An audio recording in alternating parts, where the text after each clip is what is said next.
Aqui nesse desenho, nós temos uma combinação de poligonais. Então vamos começar aqui com a poligonal em preto. Inicialmente a gente tem um terreno para ser levantado. Ó. Então aqui tem uma divisa no terreno, né? Vamos supor que ele tem um muro. Aqui vamos supor que aqui tem um portão, né? Aqui é uma saída, que tem um portão aqui, ó. Ok? E aí eu vou fazer um levantamento dessa propriedade aqui, ó. Que tem aqui, ó, uma construção. Aqui seria uma representação do telhado. Aqui uma outra construção e uma outra construção. 3 construções. Então aqui está tudo murado, né? Tem uma divisa do terreno. Eu não consigo colocar esse equipamento em cima do muro lá, né? Então o que eu vou fazer? Eu tenho que fazer uma poligonal lá dentro e depois eu vou irradiando em essas divisas. Então em preto, aqui ó, em preto eu planejei de fazer a minha poligonal principal. Então em preto, poligonal principal de primeira ordem. E eu parti aqui de um ponto conhecido aqui, ó, poligonal aberta, né? É uma poligonal aberta, então lembra lá das poligonais? Essa aqui é uma poligonal aberta, ó. Ela começa aqui e termina aqui, ó. Ela não se fecha, poligonal aberta, não permite análise do erro. Então aqui eu estaciono o aparelho, posso dar uma ré, né, em relação ao norte, por exemplo, né? Posso dar uma ré até em relação a um ponto qualquer aqui, ó. Né? Posso dar uma ré em qualquer ponto, e vai ser minha referência. Aí eu dou uma avante nesse ponto aqui. Quando eu estava nesse ponto aqui, ó, aqui eu estacionei nesse ponto aqui. Aí eu vou dar uma ré em algum ponto para dar minha referência. E essa ré vai fazer parte da poligonal. Então isso aqui é uma coisa que tem que ser corrigida aqui se eu colocar o aparelho aqui, ó. Então vamos corrigir aqui, ó. Aqui vamos colocar que isso aqui está em preto, ok? Ó, aqui faz parte dessa poligonal em preto, ó. Aqui faz parte da poligonal em preto. Aqui vai ser minha ré inicial, ó. Ré inicial. Eu vou dar uma ré nesse ponto. Né? Posso atribuir lá uma coordenada. Aí aqui eu vou dar uma avante. E também vou fazer alguns irradiados, ó. Irradiados, ó, auxiliares, ó, em vários pontos, para pegar detalhes.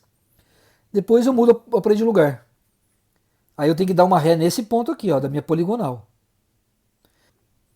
Mudo o aparelho de lugar. Dou uma ré nesse ponto da poligonal e faço os 2 irradiados. Mudo o aparelho de lugar. Faço uma ré nesse ponto aqui, alguns irradiados, mudo de lugar. Aqui eu dou uma ré nesse ponto aqui. Depois eu vou dar uma avante, que vai fazer parte da poligonal. Vamos corrigir, ó. Então aqui, ó, não vai ser irradiado, vai fazer parte da poligonal, ó. Aqui vai fazer parte da poligonal. Dou uma avante nesse ponto, vai ser minha última avante. E faço alguns irradiados. Né? Com isso eu consigo ter todos os meus pontos para fazer o levantamento. Então eu tenho uma poligonal de primeira ordem. Ela começou, ó, a poligonal toda ela vem daqui, ó. Vem dessa ré, passa por aqui, ó, todo esse preto aqui, ó. E vai até o final. O aparelho foi estacionado nesse ponto, nesse e nesse ponto. Tem 2 pontos que fazem parte da poligonal, mas que não põe o aparelho lá nela, nesse ponto. Aqui, por exemplo, e aqui também. Ó. Onde eu fiz a ré, não pôs o aparelho lá. Onde eu fiz a avante no final, também não pôs o aparelho. Tudo isso aqui vai virar coordenada. Todo esse levantamento no final vai virar coordenada. Esse ponto tem uma coordenada, coordenada. Tudo isso aqui vai virar coordenada. Eu jogo isso aqui no AutoCAD, ligo os pontos e faço o desenho. Vamos supor que eu vou continuar o levantamento num próximo terreno aqui do lado. E eu posso partir de uma coordenada conhecida que veio dessa poligonal de segunda ordem. Então eu lanço aqui uma nova poligonal, que vai ser uma poligonal de segunda ordem. Então eu estaciono o aparelho aqui, ó, nesse ponto aqui, estou saindo já do terreno. Aqui tem um portão.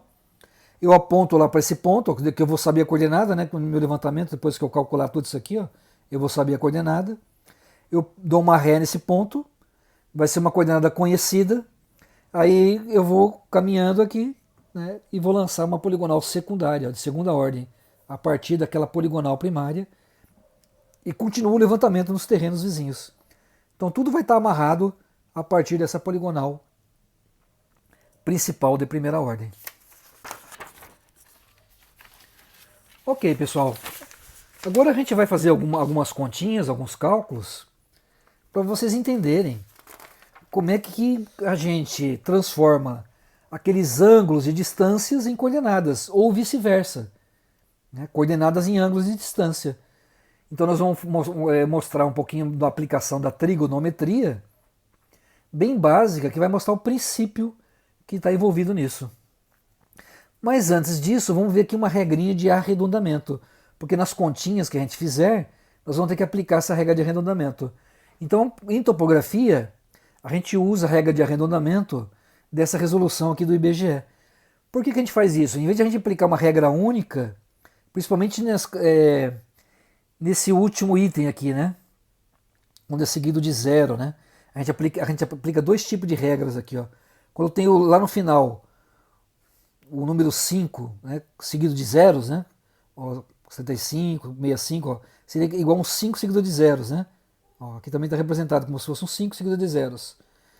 Então a gente aplica uma regra, dois tipos de regra aqui, ó. Por que a gente faz isso em topografia? Porque se a gente aplicar uma regra única, a gente acaba inserindo um erro sistemático, né, aplicando uma regra única. Se a gente aplica duas regras para uma mesma situação, né, quando o final aqui é igual a 5, a gente distribui melhor o erro. Então isso aí para topografia é bastante interessante. Então se o último número aqui, ó, for um 5 seguido de zeros, a gente olha o vizinho dele. Se o vizinho for ímpar, a gente aumenta para 1.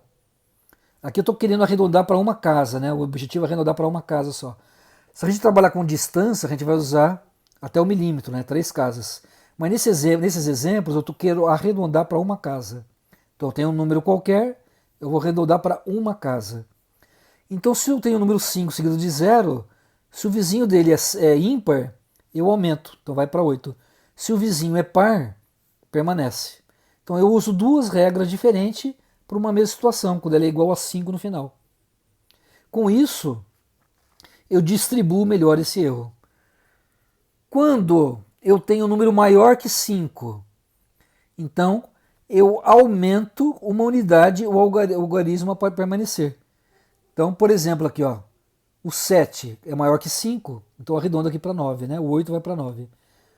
Aqui o 8 é maior que 5, então o vizinho aqui vai para 1. 9 é maior que 5, eu vou aumentar aqui, ó, então vai ficar 54, né? Eu vou acrescentar 1 no 9, vai ficar 54. Agora, se o 5 tiver seguido de alguma coisa lá no final dela, né? Lá no final, o 5 está seguido, né? Aqui é maior que 5, né? Porque ele está seguindo de alguma coisa, ó. Então é 5 mais alguma coisinha. Então eu sempre vou arredondar para mais, ó. Então se tiver um 5 seguido de algum número, eu jogo ele para cima, é como se fosse maior que 5. Eu uso a mesma regra aqui de maior que 5, ó. Aqui está evidente que o número é maior que 5, né? Porque é o 7, 8, 9. Mas e aqui, ó, aqui está 5, ó. Aqui também é 5, aqui é 5. Mas nesses exemplos, na verdade, é um pouquinho maior que 5, porque depois do 5 tem alguma coisa, ó, o número 2. Então eu aumento para mais, ó, 2,4. Aqui também, ó. É o 5 seguido de alguma coisinha lá no final, ó, um 0, 1 lá. Então eu aumento para mais. Aqui também, ó, um 5 seguido lá no finalzinho, um 0,2 lá, um 2 lá em muitas casas depois. Então não é bem 5, é um pouquinho maior que 5, porque tem um 2 aqui, ó. Tá lá no finalzinho. Então eu aumento aqui para mais. Então, pessoal, nos exercícios, nas avaliações, nos cálculos que vamos fazer, vamos usar essa regra de arredondamento. E sempre arredondar no final da conta, não no meio da conta. No meio da conta, enquanto você está fazendo a conta, recomenda-se usar todos os números. Só arredonda no final da conta, senão você vai inserindo um erro sistemático. Então, só arredondar no final da conta. Então, antes da gente começar a nossa continha, vamos ver aqui um princípio, né?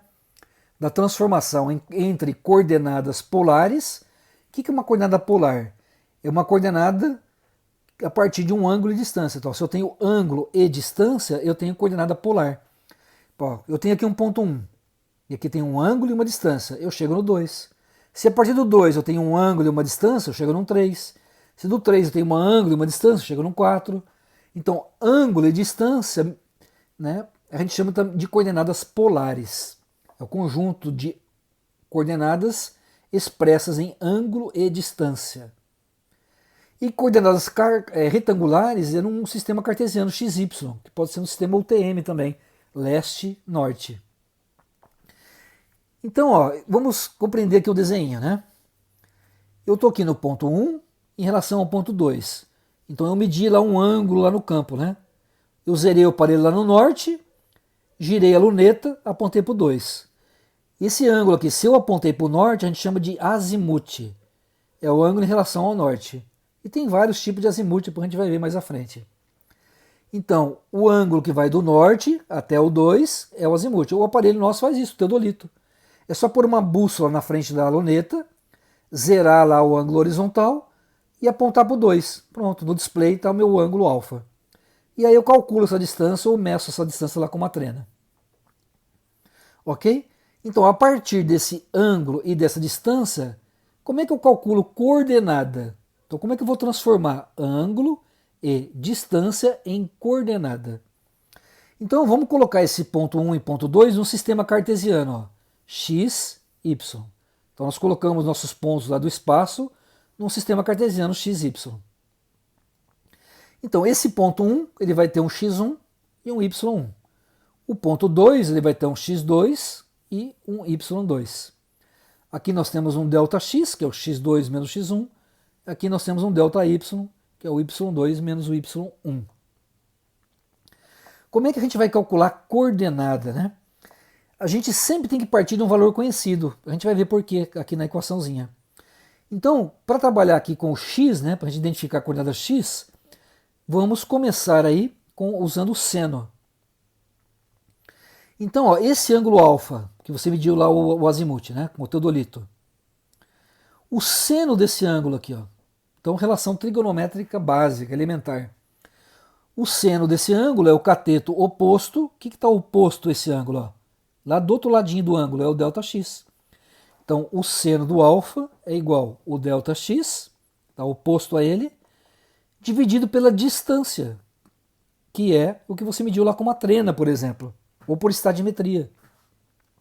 Então, seno do ângulo, ΔX, que é o cateto oposto, sobre a hipotenusa, que é a distância. Então, ó, vamos isolar aqui o ΔX, né? O ΔX vai ser igual o seno do ângulo vezes a distância. Passei a distância lá para o outro lado. O que é o ΔX? O ΔX é o x2 menos o x1. x2 menos x1. Que vai ser igual o seno do alfa vezes a distância. Nós temos o seno, que nós medimos lá no campo, com o teodolito. Nós temos a distância, que nós calculamos ou medimos com uma trena. Mas aí nós teríamos mais duas incógnitas, né? Nós não conseguiríamos resolver. Então a gente tem que dar um valor para o x1. Ó. Então a gente dá um valor de coordenada aqui. Ó. A gente atribui esse valor ou a gente pode conhecer ele. Se a gente atribuir um valor, nós vamos criar um plano topográfico arbitrário, né? Que nós atribuímos inicialmente. Então se a gente conhece essa coordenada de partida, a gente manda ela lá para o outro lado, né? Somando, lembrando que a multiplicação primeiro e a soma depois. Então a gente põe aqui entre parênteses. E aí a gente calcula a coordenada do x2. De forma análoga, a gente faz a mesma coisa aqui para o cosseno. Ó. O cosseno do alfa, ó, o que é o cosseno do alfa? Cosseno desse ângulo alfa aqui, ó. Então, o cosseno desse ângulo é o cateto adjacente, dividido pela hipotenusa. Então, cosseno adjacente sobre a hipotenusa. Então, desenvolvendo da mesma maneira que a gente desenvolveu, de forma análoga, o y2 menos o y1 vai ser igual ao cosseno do alfa vezes a distância. Mandamos o y1 lá para o outro lado, somando, colocamos entre parênteses, né, para trabalhar primeiro a multiplicação. E aí a gente parte de um valor conhecido. Ó, esse y1 ele tem que ser conhecido. E aí a gente calcula a coordenada do ponto 2. Então sempre partimos de um valor conhecido. Lembra lá dos nossos tipos de poligonais? Nós tínhamos lá o ponto de partida conhecido. De um ponto ou dois pontos, ou na enquadrada. Então, em qualquer tipo de levantamento topográfico, a gente tem que partir de valores conhecidos. E aí a gente calcula depois o outro. Bom, pessoal, vamos ver agora um exemplo numérico de como calcular isso aí, né? Usando a nossa calculadora científica. Então, a coordenada de partida 1, x500, y1000, isso aqui é legal em topografia. Sempre que quando for atribuir um valor, então a partida eu estou atribuindo o valor, estou criando um plano topográfico arbitrário.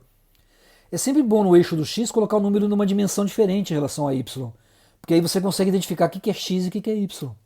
Né? Quando você tem vários x e y, você vai sempre ver um número maior no eixo do y e um número menor no x. Então com isso você consegue identificar melhor o que é x e o que é y. Então em vez de colocar aqui 10 e 10, ou 100 e 100, a gente coloca 500 e 1000, né? Ou 5.000 e 10.000, alguma coisa assim. E aí essa diferença vai ficar mais fácil de identificar o que é x e o que é y. O ângulo azimutal de 1 para 2, 47 graus, 15 minutos e 32 segundos, que é o ângulo que vai do norte, do 1 para o 2. De um norte qualquer, né? Azimuth é o ângulo que vai do norte até o outro ponto. Tem vários tipos de azimuth que a gente vai ver mais à frente.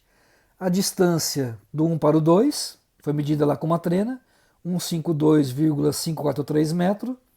Então, qual a coordenada do ponto 2? Vamos calcular a coordenada do ponto 2. Então, vamos fazer um desenho aqui para a gente entender. Vamos colocar aqui nosso ponto 1, x1 aqui embaixo, ó, e tem aqui um y1. Esse x1 eu sei qual que é, 500, e o y1 é 1000. Não é isso? O meu ponto 2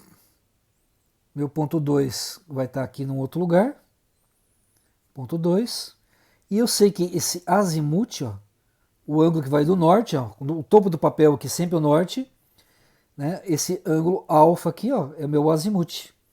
47 graus, 15 minutos, 32 segundos. Meu alfa aqui, né? O azimuth. E essa distância foi calculada aqui, ó, medida, aliás, né? 152,543. Que nós viramos o norte e apontamos para o 2. E medimos essa distância aqui, ou calculamos. E partimos de valor de coordenada conhecida. Bom, agora a gente precisa calcular a coordenada do ponto 2. Então, ó, nesse eixo de coordenadas x, y, né, aqui nós temos o y do ponto 2 e aqui nós temos o x do ponto 2. Né? Aqui é o x do ponto 1. Então, agora a gente tem todos os elementos para calcular a coordenada do ponto 2, a partir de uma coordenada atribuída e de um ângulo e uma distância. Então, começamos lá, o seno desse ângulo é igual cateto oposto, x2 menos 500. x2 menos 500. Cateto oposto, x2 menos 500. Dividido pela hipotenusa, 152,543. Quanto que vai ser minha coordenada x2? É o seno desse ângulo, 47 graus, 15 minutos, 32 segundos, vezes a distância, 152,543, entre parênteses, né? Ó, passei isso aqui para cá, coloquei entre parênteses, agora vou mandar o 500 para o outro lado, né? Mais 500, mais 500. A minha coordenada x2 vai ser igual. Vamos usar aqui então a nossa calculadora. Lembra lá que tinha que ficar aqui Dzinho, né? Nós já ensinamos isso na outra aula. Então vamos digitar lá seno. Aqui, ó, seno de 47 graus, aperta a teclinha da bolinha. 15 bolinha, 32 bolinha. Então ficou grau, minuto, segundo. Fica tudo bolinha lá no display, mas na verdade é grau, minuto, segundo. Vezes 152,543. Agora eu vou dar igual, né? Porque eu já vou fazer essa multiplicação. Igual. Pronto, o resultado dessa multiplicação, somo 500. Mais 500. Está aí a minha coordenada x2. Coordenada x do ponto 2. 612,03. Agora vamos usar a nossa regra de arredondamento. 2 metros. Então a distância nós vamos até o milímetro. De forma análoga, né, como a gente viu lá na equaçãozinha, vamos calcular o y2. E aí nós vamos usar o cosseno. Ó. Nós vamos fazer essa mesma pressão aqui, ó, esse mesmo conceito, mas usando cosseno agora, né, para o y. Para o y é cosseno. Ó. Cosseno desse ângulo alfa, é o cateto adjacente, que é o delta y, que é igual a y2 menos 1000, dividido pela hipotenusa, 152,543. Ok? Então a gente vai desenvolver de forma análoga e a gente vai chegar nessa expressão aqui, ó. Cosseno de 47 graus, 15 minutos, 32 segundos, vezes a distância, mais 1000, né? Agora é mais 1000, ó. Mais 1000 vai dar igual quanto? Então, usando a calculadora lá novamente, vamos colocar aqui, ó, o cosseno deste ângulo, 47 bolinha, 15, aperta lá a teclazinha, 32, mais uma vez, vezes 152,543, igual, fiz essa multiplicação, mais 1000. Ponto, eu tenho a coordenada agora do meu ponto 2. 5, 2, 9, arredondando conforme a nossa regrinha. Metros. Então aqui nós temos a coordenada y2. E aqui a coordenada do ponto x2. Com isso, vocês entenderam aí o princípio para transformar a partir de ângulo e distância em coordenada.